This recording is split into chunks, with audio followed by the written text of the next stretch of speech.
नमस्कार, आप देख रहे हैं स्ट्रेट लाइव। मैं हूं माधवी पांडे आपके साथ। शुरुआत करते हैं बिहार से। बिहार के मुख्यमंत्री नीतीश कुमार ने सारण जिले के मंढौरा अनुमंडल में कार्यकर्ताओं के साथ संवाद कार्यक्रम में कहा कि बिहार का तेजी से विकास हो रहा है और आगे भी काम होता रहेगा। उन्होंने कहा कि 2005 से पहले बिहार की स्थिति खराब थी और एनडीए सरकार बनने के बाद से राज्य में कानून का राज है और सभी क्षेत्रों में तेजी से विकास हो रहा है।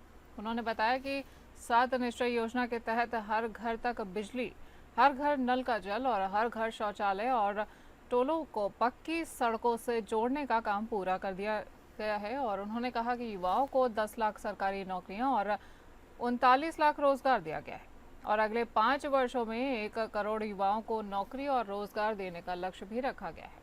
उन्होंने कहा कि बिहार का बजट 2005 से 6 में 28,000 करोड़ रुपए था और अब 3,16,000 करोड़ रुपए से अधिक बिहार का बजट हो चुका है। आपको ये भी बता दें कि उन्होंने सामाजिक सुरक्षा पेंशन योजना के तहत सभी वृद्धजनों, दिव्यांगों और विधवा महिलाओं को प्रतिमाह मिलने वाली पेंशन की राशि 400 रुपये से बढ़ाकर 1,100 रुपये कर दी है। उन्होंने कहा कि बिहार में नए उद्योग लगाने के लिए मुफ्त जमीन और विशेष सहायता भी प्रदान की जाएगी।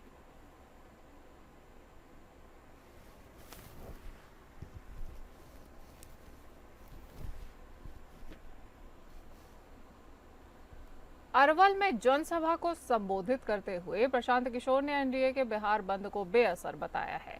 उन्होंने कहा कि इसका कोई असर नहीं हुआ है। उन्होंने कहा कि जनता भाजपा के बंद के साथ नहीं है और अब विकल्प की तलाश में है। प्रशांत किशोर ने कहा कि मोदी के डर से लालू और लालू के डर से मोदी को वोट देने जैसी कोई बात नहीं है। जनता इस बार बदलाव चाहती है और लालू, नीतीश और मोदी से छुटकारा चाहती है। प्रशांत किशोर ने तेजस्वी यादव के बयानों पर भी तंज कसा है और तेजस्वी यादव द्वारा सीएम नीतीश को नैतिक भ्रष्टाचार का पितामह बताए जाने पर पीके ने कहा है कि तेजस्वी यादव जब भ्रष्टाचार और सुशासन की बात करते हैं, ये ऐसा ही है जैसे शेर शाकाहारी होने की बात कर रहा हो। ये लोग खुद भ्रष्टाचार के प्रतीक रहे हैं और वापस सत्ता में आने पर फिर से लूट मार और अपहरण भ्रष्टाचार करेंगे। बंद भाजपा ने किया था, जनता ने बंद नहीं किया था। और अगर अगर अगर अगर अगर जनता भाजपा के बंद के आह्वान के साथ साथ होती तो इतनी बड़ी संख्या में यहाँ लोग कैसे आते। मैंने आपको कल ही कहा था कि भाजपा के बंद का कोई असर नहीं है। पहले राजद ने, महागठबंधन ने बंद कराया था, उस दिन भी जन स्वराज की 2 सभा हुई थी, 20-20 हजार से ज्यादा की। और आज आप देख रहे हैं कितने लोग जुटे हैं। कोई बंद फंद से मतलब नहीं है। बिहार के लोगों ने तय कर लिया है, अब लालू, नीतीश, मोदी से छुटकारा चाहिए, नई व्यवस्था चाहिए। बिहार के लोगों को रोजगार चाहिए, पढ़ाई चाहिए और पलायन बंद होना चाहिए। बिहार के अररिया में पुलिस ने मद्य निषेध अभियान के तहत शराब तस्करी के नेटवर्क तक पर छापेमारी कर डाली है और गुप्त सूचना के आधार पर अररिया नगर थाना पुलिस ने अनुमंडल पुलिस पदाधिकारी के नेतृत्व में 0 माइल पर देर रात करीब 3 बजे विशेष नाकेबंदी अभियान चलाया है। नाकेबंदी के दौरान अशोक लेलैंड ट्रक को रोककर जब तलाशी ली गई है तो पुलिस की टीम भी हैरान रह गई कि ट्रक में लदे चावल के बोरों के पीछे 280 कार्टन छिपाकर रखे गए थे, जिनमें कुल 3,360 शराब की बोतलें बरामद की गई हैं और कुल जब्त शराब की मात्रा 2520 लीटर बताई जा रही है। आपको बता दें कि साथ ही ट्रक से 650 किलो चावल और 2 मोबाइल फोन भी बरामद किए गए हैं। सूचना मिली थी कि जो शराब कारोबारी है वो बंगाल की तरफ से ट्रक में भर के शराब को ले जा रहे हैं। सूचना पर उसको इंटरसेप्ट किया गया ट्रक को और उसकी चेकिंग की गई तो ऊपर से चावल का बोरी रख के और नीचे पूरा दारू शराब का कार्टून रखा हुआ था, जिसे सीज्ड किया गया और ड्राइवर और उसके साथ एक और व्यक्ति था, दोनों को गिरफ्तार किया गया। दोनों रहने वाले मुजफ्फरपुर और वैशाली जिला के रहने वाले हैं। दोनों का कहना है कि वो दोनों असम से शराब लेकर और मुजफ्फरपुर को डिलीवरी करने के लिए जा रहे थे। बिहार के सहरसा जिले के सिमरी बख्तियारपुर अनुमंडल में अपराधियों ने एक दंपत्ति पर ताबड़तोड़ फायरिंग कर दी है, जिसमें महिला गंभीर रूप से घायल हो गई है। पीड़ित चंदन यादव का आरोप है कि पुरानी रंजिश के चलते गांव के ही विकास यादव, अरुण यादव और सुकून यादव ने उन पर और उनकी पत्नी पर जानलेवा हमला किया है। वहीं चंदन यादव ने बताया कि 7 साल जेल में रहने के बाद ही वह बाहर आए हैं और हमले का कारण एक पुरानी हत्या की घटना में उनके आरोपी बनाए जाने को लेकर है। वहीं पुलिस ने मामला दर्ज कर मामले की जांच शुरू कर दी है।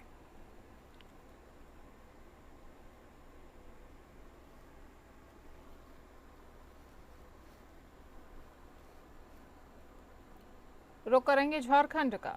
नई जीएसटी पर मुहर लगते ही रक्षा राज्य मंत्री संजय सेठ ने विपक्ष के बयानों पर पलटवार करते हुए ये कहा है कि विपक्ष को विकास से कुछ लेना देना नहीं है। प्रधानमंत्री मोदी के नेतृत्व में भारत में हो रहे विकास कार्यों को ये बर्दाश्त नहीं कर पा रहे हैं। वहीं राजधानी रांची में पत्रकारों से बातचीत के दौरान उन्होंने ये भी कहा कि जब भारत प्रगति करता है तो विपक्ष विदेश जाकर हमारी आलोचना करते हैं। विपक्षी नेताओं के दिमागी संतुलन के बारे में देश की जनता भी जानती है और इसी दौरान उन्होंने बीते कल हुए बिहार बंद पर भी अपनी बात रखी। तो 140 करोड़ देशवासी रसोई घर का बजटिंग करते हैं, इतना सब्जी, इतना मसाला, इतना ये। जिस प्रधानमंत्री ने रसोई को गैस चूल्हा सिलेंडर देकर हमारे देश की बेटियों को, दीदियों को कैंसर, दमा, अस्थमा से बचाया, आज दिवाली में ये उपहार देश की जनता को मिलने वाला है, देश की रसोई घर को मिलने वाला है कि 20 से 25% रसोई का खर्चा नीचे आ रहा है। आप देखो इतना बड़ा रिफॉर्म, ये रिफॉर्म हम कह सकते हैं कि देश को आगे बढ़ाने के लिए, और ये रिफॉर्म स्वदेशी का भाव, स्वदेशी अपनाओ, स्वदेशी को बढ़ाओ, जो नारा प्रधानमंत्री ने लाल किले के प्राचीर से कहा था, आओ देश को आत्मनिर्भर बनाने के लिए एक मौका है देशवासियों को, और इसीलिए बाजार आज खुश है। 40 करोड़ देशवासी खुश हैं। नई जीएसटी स्लैब का विरोध किए जाने पर भाजपा के राष्ट्रीय महामंत्री और सांसद डॉक्टर राधामोहन अग्रवाल ने राज्य सरकार पर निशाना साधते हुए गद्दी छोड़ने की धमकी दे दी है। वहीं इस दौरान उन्होंने ये भी कहा है कि जहां 50,000 करोड़ का घाटा सहकर प्रधानमंत्री नरेंद्र मोदी ने देश की आम जनता को नई जीएसटी के जरिए बड़ी सौगात दी है, तो वहीं हेमंत सरकार अपने 2,000 करोड़ का घाटा रोना रोते हुए विरोध दर्ज कर रही है। रांची में हुए इस प्रेस वार्ता में प्रदेश अध्यक्ष के साथ नेता प्रतिपक्ष बाबूलाल मरांडी, प्रदेश मीडिया प्रभारी शिवपूजन पाठक सह मीडिया प्रभारी योगेंद्र प्रताप सिंह और प्रवक्ता अजय शाह भी शामिल थे।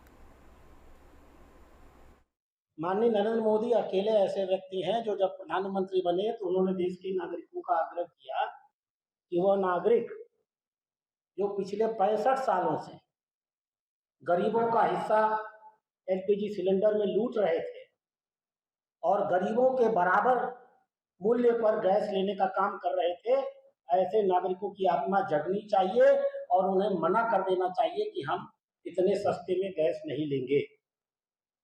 बुरहान आंदोलन के बाद नरेंद्र मोदी का यह पहला दूसरा सबसे बड़ा आंदोलन था और 3 करोड़ लोगों ने, यहाँ बैठे हुए मंच पर हर उसके आदमी होंगे, हम सबके पास एक सर्टिफिकेट है, 3 करोड़ लोगों ने इस बात की घोषणा किया था कि हमें सस्ते दर में एलपीजी नहीं चाहिए, हम अपना कनेक्शन फोरगो करते हैं, हमें बाजार के दर पर सिलेंडर दिया जाए।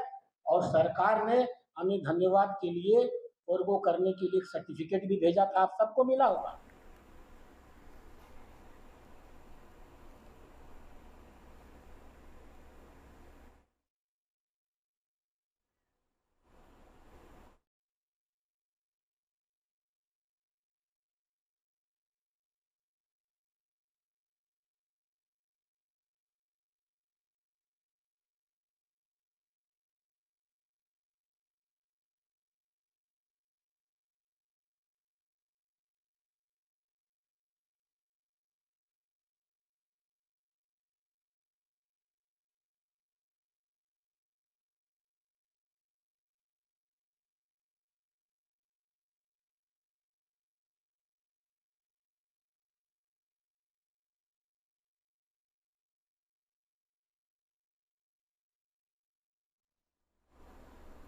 जीएसटी काउंसिल द्वारा जीएसटी में भारी गिरावट और जीएसटी में नई दरें लागू होने पर व्यापारियों में हर्ष और उल्लास की लहर देखने को मिल रही है। वहीं उन्होंने केंद्र सरकार और प्रधानमंत्री नरेंद्र मोदी का आभार व्यक्त किया है।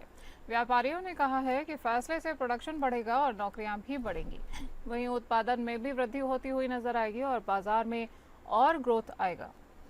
उन्होंने कहा कि 35 साल में पहली बार इतनी बड़ी गिरावट देख रहा हूं। जीएसटी में इस तरह की भारी कटौती ऐतिहासिक कदम है और ये बड़ी दूरगामी परिणाम होगा और बच्चों के उपयोग होने वाले वस्तुओं और रोजमर्रा के उपभोग होने वाली वस्तुओं पर जीएसटी 0 कर दिया गया है और अन्य वस्तुओं पर जीएसटी को घटाकर 5% तक कर दिया गया है। वहीं 18% भी कर दिया गया है और इससे आम लोगों को अब बचत मिलेगी, वहीं बाजार में भी रौनक देखने को मिलेगी।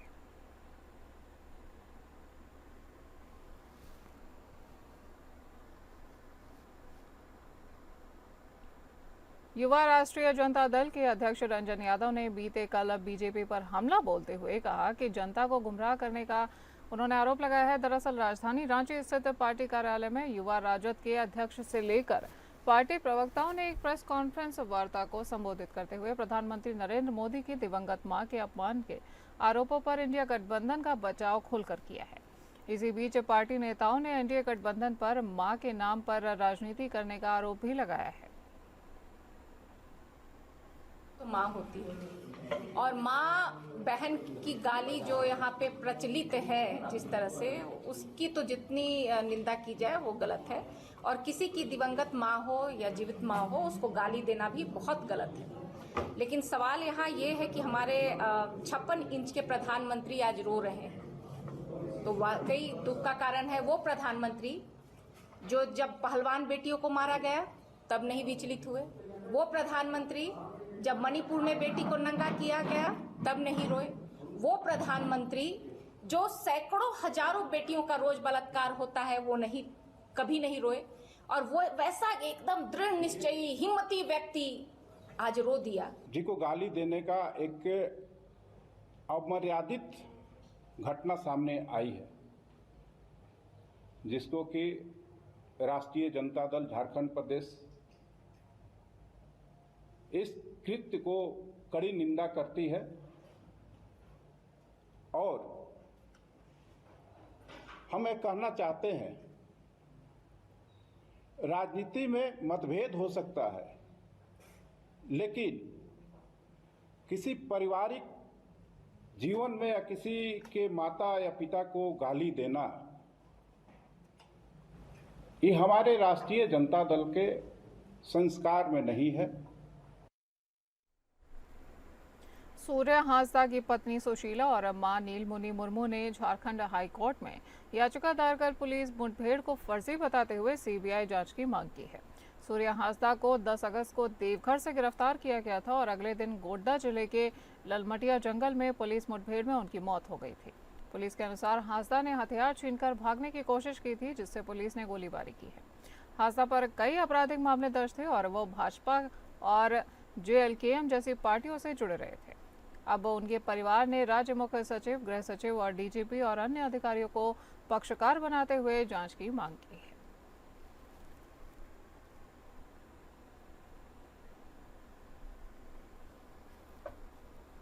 झारखंड हाई कोर्ट ने पिछले 7 वर्षों में हिरासत में हुई मौतों के मामले की जांच की मांग को लेकर दाखिल जनहित याचिका पर सुनवाई करते हुए एक अहम निर्णय लिया है।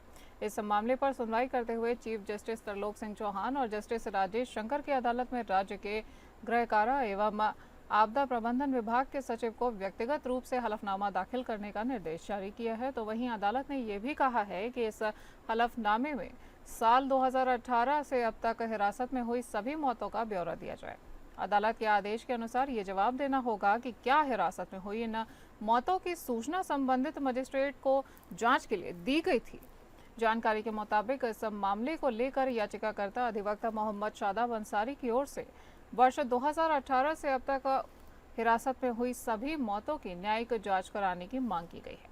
आपको बता दें कि इस दौरान उन्होंने बताया कि सीआरपीसी या बीएनएसएस के तहत ऐसे मौतों की जांच कराने का प्रावधान रखा गया है।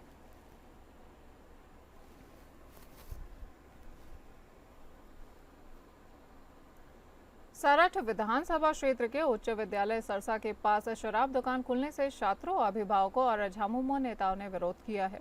उन्होंने उपायुक्त और विधायक से दुकान को दूसरी जगह स्थानांतरित करने की मांग की है। इस मौके पर विद्यालय के छात्र छात्राओं एवं अभिभावकों ने कहा है कि विद्यालय में 1800 छात्र छात्राएं पढ़ते हैं और वहीं विद्यालय से महज 50 मीटर की दूरी पर शराब की दुकान खुलने से विद्यालय आते जाते हुए छात्र छात्राओं को काफ़ी कठिनाइयों का सामना करना पड़ रहा है।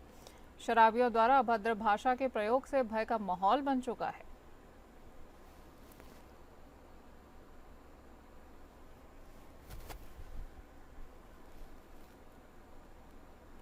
आरएसएस और बजरंग दल ने गढ़वा शहर के पास लगभग 1000 गोवंशीय पशुओं की तस्करी देखी है। वहीं आरोप है कि इन पशुओं को यूपी के रास्ते बंगाल और अन्य राज्यों में कटाई के लिए भेजा जा रहा था।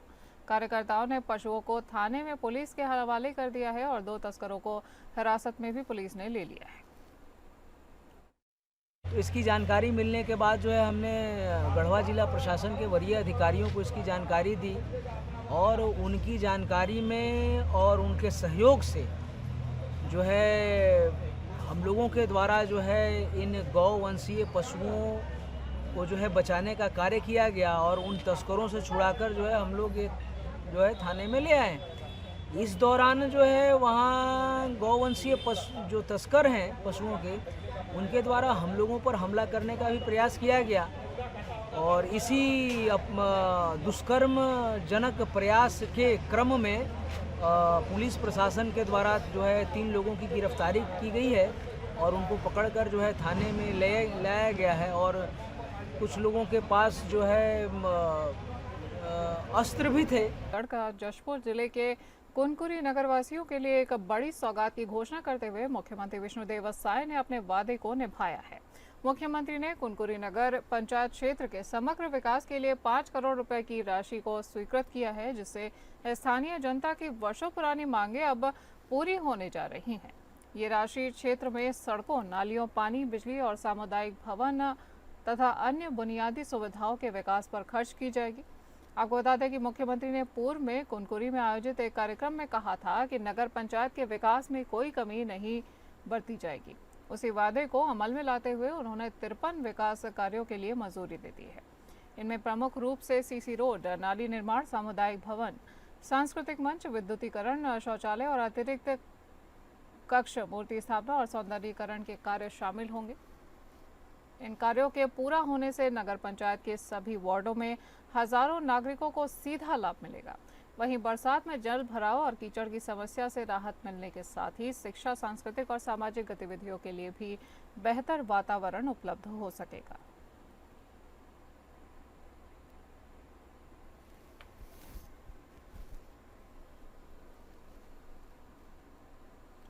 भाजपा प्रदेश प्रवक्ता अमित चिमनानी ने कहा कि देश कल से लेकर के अब तक सबसे बड़े कर सुधारों में से जीएसटी में हुए कर सुधार से आम आदमी के जीवन में अहम और सकारात्मक बदलाव आना तय है।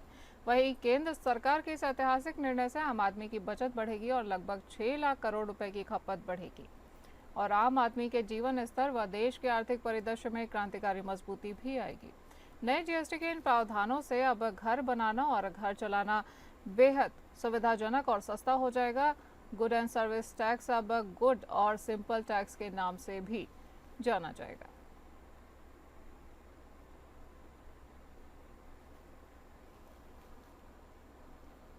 रायपुर में प्रदेश कांग्रेस अध्यक्ष दीपक बैज ने पत्रकारों से वार्तालाप करते हुए कहा कि छत्तीसगढ़ में 16,000 से अधिक एनएचएम कर्मचारी पिछले पखवाड़े से हड़ताल पर जा चुके हैं, लेकिन राज्य सरकार उनकी मांगों पर ध्यान नहीं दे रही है। इस हड़ताल के कारण प्रदेश की स्वास्थ्य सेवाएं प्रभावित हो रही हैं। वहीं सरकार का कहना है कि एनएचएम कर्मचारियों का नियमितीकरण केंद्र सरकार के अधिकार क्षेत्र में आता है, जबकि केंद्र द्वारा भेजे गए पत्र में स्पष्ट किया गया है कि ये राज्य का विषय है और राज्य चाहे तो इन्हें नियमित कर सकता है। उन्होंने कहा कि सरकार अब बहानेबाजी बंद करे और अब मोदी की गारंटी के अनुसार कर्मचारियों को नियमित करे। वहीं दीपक बैज ने कहा कि एनएचएम कर्मचारियों की मांगे जायज हैं, जिनमें 27% वेतन वृद्धि, नौकरी की गारंटी, 10 लाख रुपए का कैशलेस बीमा, नियमितीकरण, स्थानांतरण की सुविधा, अनुकंपा नियुक्ति, ग्रेड पे का निर्धारण और महिलाओं कर्मचारियों के लिए विशेष अवकाश शामिल है।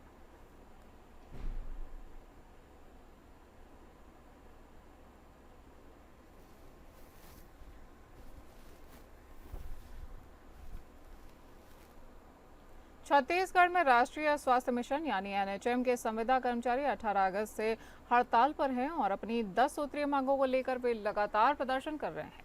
स्वास्थ्य सेवाएं ठप हैं और मरीजों को इलाज में परेशानियों का सामना करना पड़ रहा है। सरकार ने दावा किया है कि उसने कर्मचारियों की 10 में से 5 मांगों को मान लिया है, लेकिन कर्मचारियों का कहना है कि सिर्फ एक ही मांग पर अमल किया गया है। उन्होंने सरकार और स्वास्थ्य मंत्री पर झूठ बोलने का आरोप लगाया है। वहीं शुक्रवार को रायपुर के एनएचएम संविदा कर्मचारी बड़ी संख्या में सीएमएचओ ऑफिस पहुंचे हैं और वहां घेराव कर अपना सामूहिक इस्तीफा उन्होंने सौंपा है। उन्होंने साफ कहा है कि जब तक सभी मांगों को पूरा नहीं किया जाता है तब तक हड़ताल जारी रहेगी।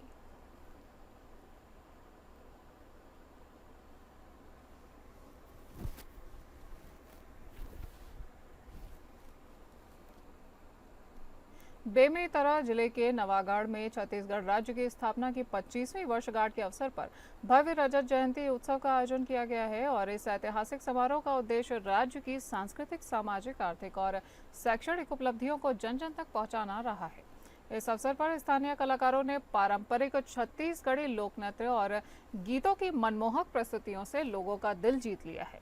वहीं कार्यक्रम में क्षेत्रीय व्यंजनों के स्टॉल, स्वास्थ्य शिविर और विभिन्न सरकारी विभागों की प्रदर्शनियों ने न सिर्फ जन जागरूकता बढ़ाई है बल्कि आम नागरिकों को सरकार की योजनाओं और सफलताओं से भी रूबरू कराया है। आपको बता दें कि रजत जयंती उत्सव को और भी आकर्षक बनाने के लिए रस्सी कसा, जलेबी दौड़ और बाटी दौड़ जैसे पारंपरिक खेलों का आयोजन भी किया गया है और इन खेलों में उत्कृष्ट प्रदर्शन करने वाली महिलाओं और छात्राओं को विशेष रूप से सम्मानित भी किया गया है।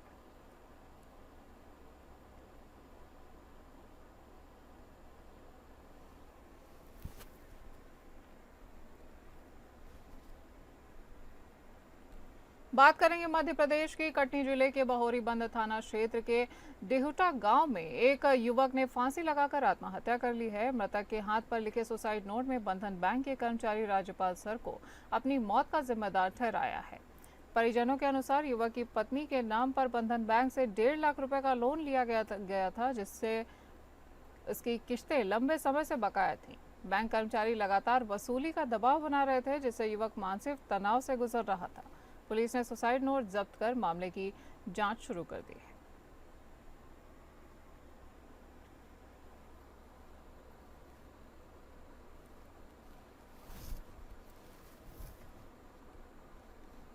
बात करेंगे पंजाब की। पंजाब के मोगा में एक दर्दनाक घटना सामने आई है जहां जीटी रोड स्थित एक ढाबे पर खाना खाने गए युवक की गोली मारकर हत्या कर दी गई है। मृतक की पहचान रमेश कुमार उर्फ शशि के रूप में की गई है जो किराने की दुकान पर काम करता था। वो अपने दोस्तों के साथ ढाबे पर खाना खाने के लिए गया था और अब बाद में बियर लेने गया था जहां उसकी कुछ अज्ञात लोगों से बहस शुरू हो गई। गुस्से में आकर उन लोगों ने रमेश पर गोली चला दी है जिससे उसकी मौके पर ही मौत हो गई है। पुलिस ने मामला दर्ज कर लिया है और जांच शुरू कर दी है और आरोपियों की तलाश अभी जारी है।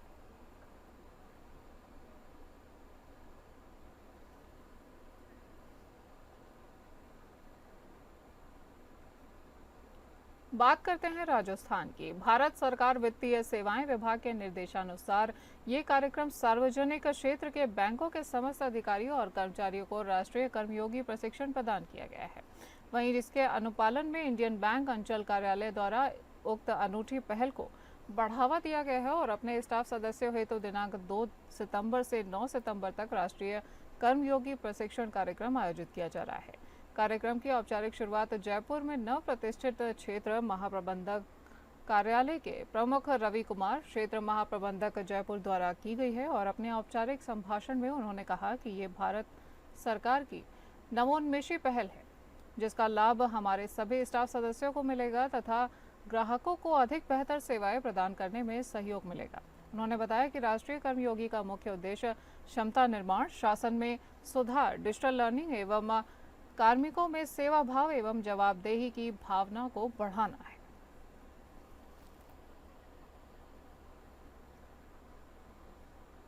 स्टेट लाइव में आज के लिए इतना ही। नमस्कार।